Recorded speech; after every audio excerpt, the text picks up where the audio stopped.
Much more to talk about, so let's get right to our panel. John Sitilides is a global risk analyst and consultant to the U.S. State Department. Yan Liang joining us from Portland, Oregon. She's an associate professor and the head of the Willamette University's Department of Economics. John Gong is with us here in Washington, D.C. as well, here on our set. He's an economics professor at the University of International Business and Economics in Beijing. And Sue Kim is a former CIA North Korea analyst. She's currently a research analyst at the Center for Naval Analyses.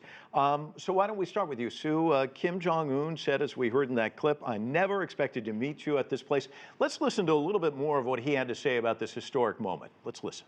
The fact that we are meeting and the fact that we are meeting in this place, where it is a symbol of separation between the North and the South, and where it reminds us of an unfortunate past, and the fact that our two countries, who shared hostile relationships for a long time, are shaking hands for peace, shows that today is different from yesterday. I also thought that it will show other countries that we can make a better future, and thought it will have a positive impact on our decisions. Sue, I want to get to you on this. I want to get your thoughts on this. First, I should say you're at the RAND Corporation now. What about this invitation and this historic moment? Talk to us about it. So this invitation came pretty last minute. President Trump tweeted and said, if I happen to be in the area, if Kim Jong-un sees my message, maybe we can get together and chat. And this evolved 33 hours later into a 53-minute conversation between the two leaders, none of which was actually disclosed except that they will be holding working-level talks. Now, it's historic in the fact that it might go down in history as perhaps another U.S. failure to bring North Korea to denuclearize. From Kim Jong-un's perspective, it's historic because, again and again, it's bringing the United States into accepting North Korea as a nuclear power state without really lifting a finger. So he had President Trump cross the DMZ, do a photo op with Kim Jong-un, and then they met at the DMZ and they held a 53-minute conversation, and nothing really came out of it. And now we're thinking, this is going to be a momentum to building, a path toward denuclearization, where there was actually nothing of substance to really support that. We'll get more to that in just a minute, but I want to get the President of the United States comments for you as well. But John, I'd like to ask you about this op-ed piece in the Wall Street Journal says this about President Trump, and I don't think anyone's going to disagree with it on our panel.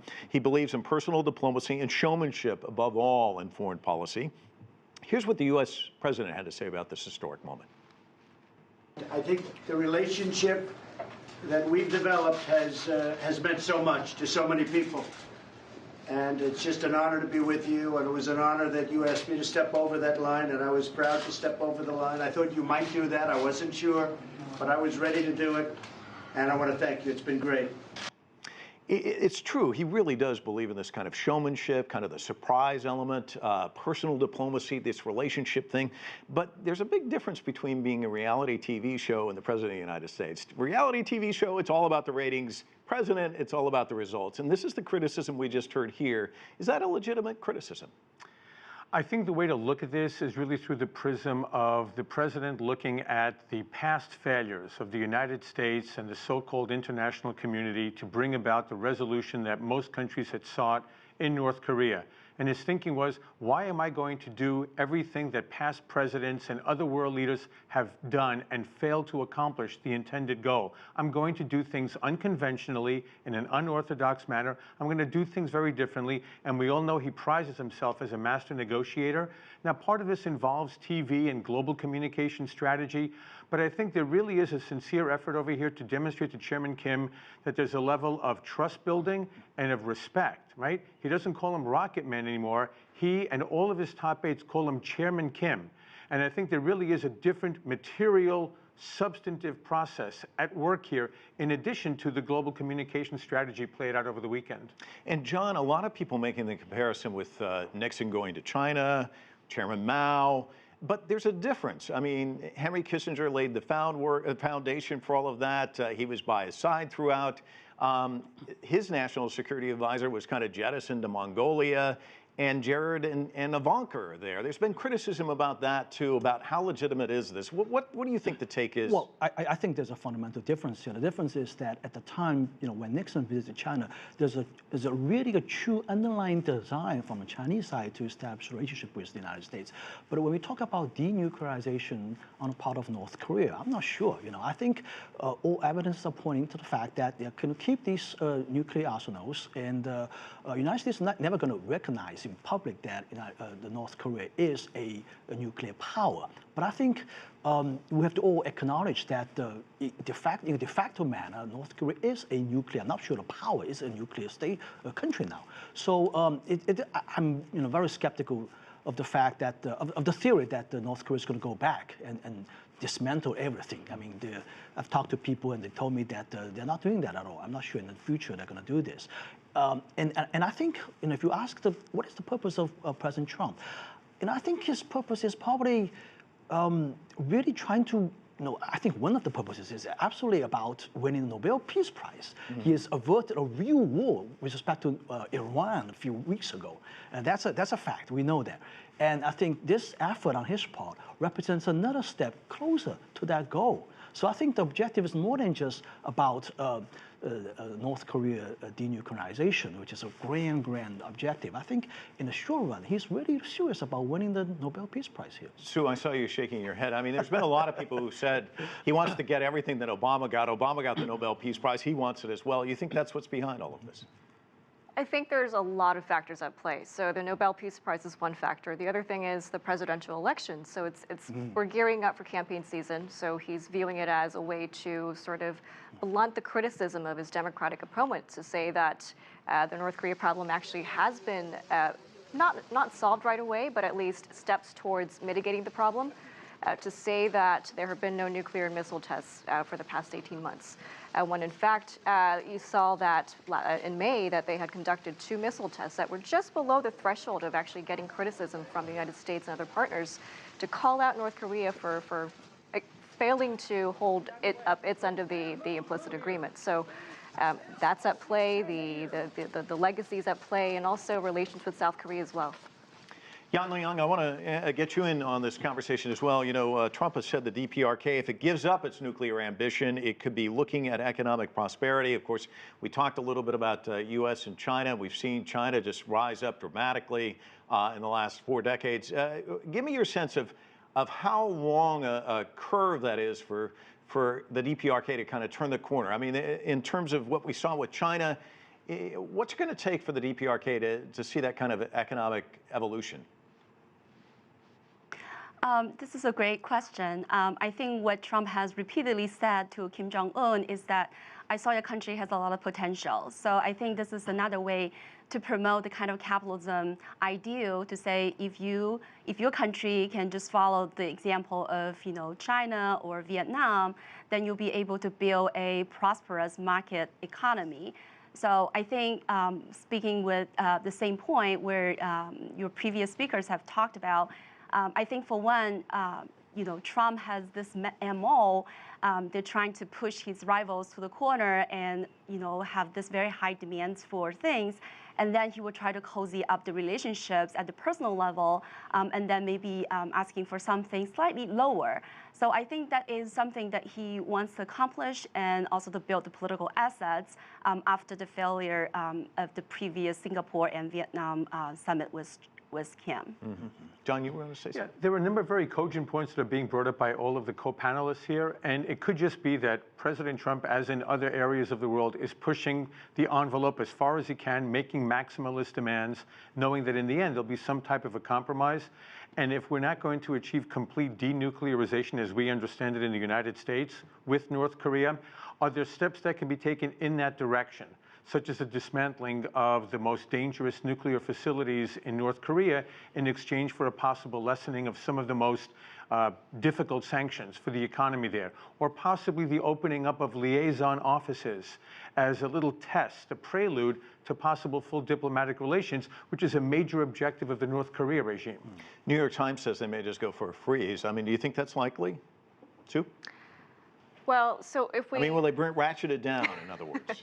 Well, so a freeze is not going to reduce the nuclear threat. It's essentially that's what it is. It's a freeze. It's not going to dismantle. It's not going to call for a declaration of all its facilities, of all its sites. So that's only going to be a temporary stay on the grand North Korea's strategy of using its nuclear weapons capabilities to get us to the point where we actually accept North Korea as a nuclear power state with the foot dragging, with the time delaying tactics. So the freeze is only going to be a plus to President Trump in saying that he has solved the North Korean nuclear problem within his time frame, but it's not going to rid us of dealing with the North Korean nuclear problem for the next however many years. You know, I want to get to the DPRK media because calling this get together this weekend as the meeting of the century, saying it shocked the world, opened the door to peace.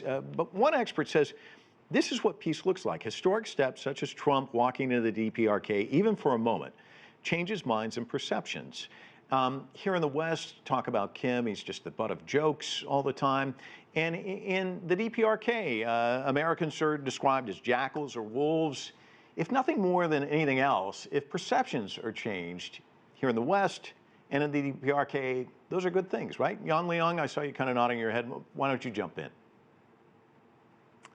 I think perception is important, but I think what Trump has done so far is really just to build up the symbolic value of all these diplomatic channels. I don't think he's able to really accomplish, you know, all of the things that he seemed to promise. I think, well, we'll see, but I really feel that, you know, a lot of what he has done is probably trying to amend his sort of reputation. I think a couple of weeks ago when he called off the strike on Iran, somehow shows the dovish aspect of him to the rest of the world. So I think, like you said, you know, some unpredictable, some unconventional, unorthodox move on his part is, you know, towards that goal. John? I think we also need to be careful, Mike, that we're not looking at this through the lens of the U.S.-North Korea relationship from a purely bilateral perspective. Remember, he went to North Korea after a meeting with Xi Jinping in Osaka. And China is going to play a very important role here in persuading North Korea to move in any particular direction.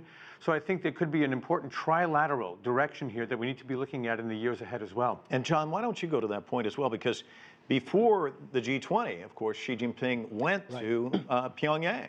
Well, I mean, he got a huge reception in Pyongyang. You know, not many people, important people, visit Pyongyang these days, and he is probably one of the only people, dignitaries who visited Pyongyang.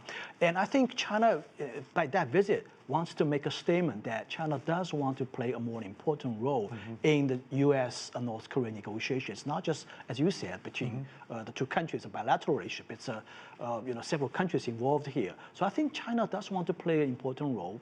The question whether China wants to sort of take this position as a bargaining chip with the United States in a trade talk, that I'm not sure. You know, it's I think overall, you know, China is in the interest of seeing a denuclearized Korean peninsula. So I think on that part, United States and China are in the same camp. We have common interests here. And it benefits them. They're in the neighborhood. Sue, let me ask you about this. Anna Fifield is out with this book about Kim Jong-un. It's called The Great Successor. But one of the things I've heard in several interviews with her that I thought was really interesting, she says Kim is bolder and more unconventional than his father and grandfather. He sees Trump as unconventional, willing to take more risks like himself. Sees someone very much like himself who's not listening to advisors, going with his gut. Is that a recipe for these two to actually come together on some sort of agreement, do you think? Because they are unconventional. Well, I think that personalities and you know, the friendly relationship, the exchange of letters between President Trump and Kim Jong-un can only take us so far because despite the two leaders being unconventional, despite the two leaders having similar characteristics, at the end of the day, it's about substance. And North Korea, no matter who it is, they have a long-term strategy of holding on to their nuclear weapons capabilities so that they can extract concessions from the United States, so that they could basically bully the South Koreans into taking their stand, and eventually bringing us to the point where, once again, we accept North Korea as a nuclear power state. And eventually, if this happens, is to essentially reduce the presence of U.S. troops in South Korea so that under an ideal situation, the North Koreans and the South Koreans would unify under a North Korean rule. So to talk about substance as, as being dependent on the personalities of two leaders, it's an interesting look. It's a way to analyze the dynamics in the short term, but I don't think in the long term it's going to be sustainable. Well, let's talk about something else that emerged from Asia, of course, the G20 and this temporary truce. Let's listen to how the Chinese Foreign Ministry spokesman framed things. The two sides announced to restart the economic and trade consultations on the basis of equality and mutual respect. We believe that as long as the two sides follow the principles and directions determined by the two heads of state, expand cooperation based on mutual benefit, manage differences on the basis of mutual respect, and properly settle all the problems that exist or are likely to crop up in bilateral relations, there is hope of a long-term and steady growth of the U.S.-China relations and of more benefit to the two peoples and the people of the world. John Gong, break it down for us. What does this truce mean for China? I think it means that both sides are going to come back to the negotiating table. I mean, if you look at what the status back in May or in April, there's actually, as President Trump said, there's 90% is already accomplished, right? There's only 10% that's not being negotiated out yet. And these are the three things that Vice Premier Liu He said before he went back to Beijing when he was visiting Washington, D.C. during the 11th round of negotiation. And if you look at the issues he raised, these are actually not substantive issues, in my opinion. The issues are mostly about enforcement mechanism and not so much about the structural changes the United States demanded during the trade negotiation, as reflected, for example, in Ambassador Heiser's Section 301 report. So the issue is really about the enforcement mechanism, and enforcement mechanism has to be in a way not to infringe upon China's sovereignty, not to implying this agreement being lopsided, sort of humiliating China and infringe upon China's sovereignty. That's what the spokesman was talking about. Has to be on equal basis, has to be on equal footing, and that's what he really means. Mutual respect. Mutual respect, A lot of that exactly, as well. yeah. Yan Liang, I want to play some sound from the U.S. president, and I want to get your reaction to this. We agreed that I would not be putting tariffs on the $325 billion that I would have the ability to put on if I wanted. We did discuss numerous other things. We mentioned Huawei. I said, we'll have to save that till the very end. We'll have to see. One of the things I will allow, however, is a lot of people are surprised. We send and we sell to Huawei a tremendous amount of product that goes into the various things that they make. And I said that that's okay, that we will keep selling that product. These are American companies. These are American companies, he said. But, I heard a supporter of his on the radio today bemoaning this because the administration's really been strong-arming Europe and European countries, saying you got to stay away from Huawei. And then now they say, oh, we'll do business with Huawei. It's kind of mixed signals, isn't it? Yeah, to some degree, I think so. So a lot of the commentators said that China won big on this G20 summit with the meeting of Trump because China got what it wanted. The new rounds of tariffs put on hold, and Huawei restriction was eased. But I think we need to look at this in a more careful way. So for one, the current 25% tariff rate on the $250 billion Chinese imports is still in effect. And China promised to buy more agricultural products, which China in the past bought about 60% of the U.S.'s agriculture exports to the tune of $26 billion, and now it's only $6 billion. So I think China promised to do a lot, and not to mention, China has tried to stabilize its currency value and so on and so forth. But I think we should not overstate, what China gained from this. Because the ease of the restrictions on Huawei still doesn't remove Huawei from the entity list. All Trump promised to do is simply to maybe allow for more licensees for companies to sell to Huawei, and that's to the benefit of the U.S. companies.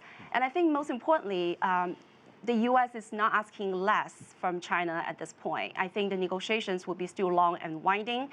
And we talked about there's only 10% left to be done, but I think the 10% is really the most vexing issue when it comes to enforcement mechanism. The U.S. Wants to keep the unilateral imposition of tariff on China as enforcement mechanism, and China fights that in denying. I don't think there's an easy way out on this particular point.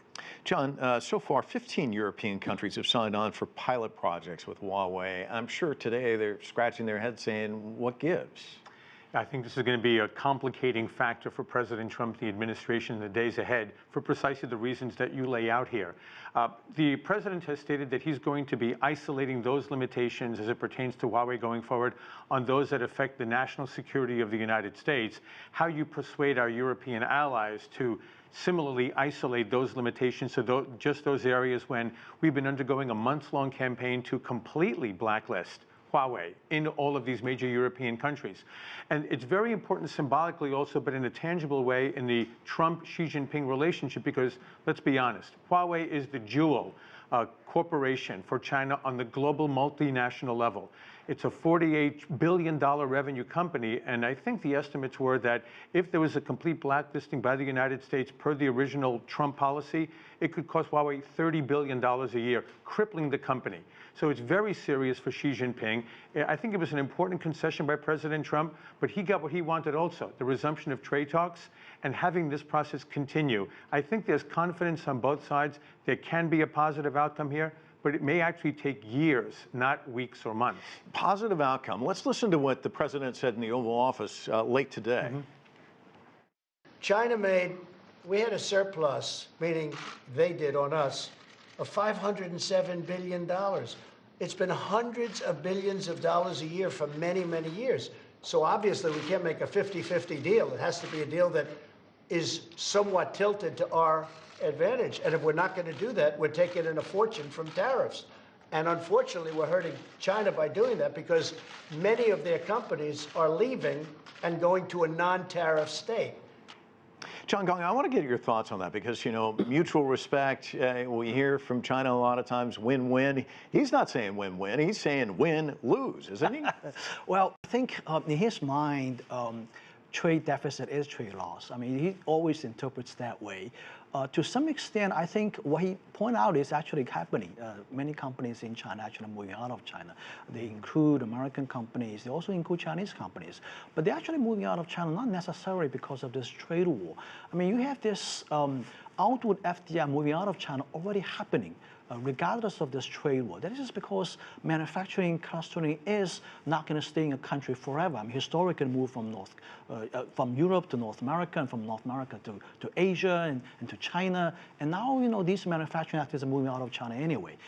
So I think what he's saying is partially true, but not necessarily motivated by the tariffs alone. Okay, but I think some of his advisors thought of trying to break up this global value chain network, trying to whip those American companies operating in China out of China, going back to China, going back to the United States, sort of bringing a war in a commercial sense. That's not going to happen. It's just very, very difficult to break up this value chain. And I think the end result is probably may not be very advantageous to the United States' interest. For example, let's talk about Huawei. Huawei, even though they're buying American components now, but I think definitely Huawei learns the lesson. They're going to develop these products by themselves anyway, right? So how long is going to keep buying American companies' products in the future? That's not sure yet. So I think in the end, this incident itself sends a very good lesson to the Chinese side that from now on we'll be very careful, even though we're still buying American companies' products, but in the future, we'll wait and see. Well, we're going to have to leave it there. I want to thank all of you for joining us. It's been a great, robust discussion. We've got a lot more we could cover, but we don't have that much more time. So that's it for this edition of The Heat. I'm Mike Walter in Washington, D.C. Thanks so much for joining us.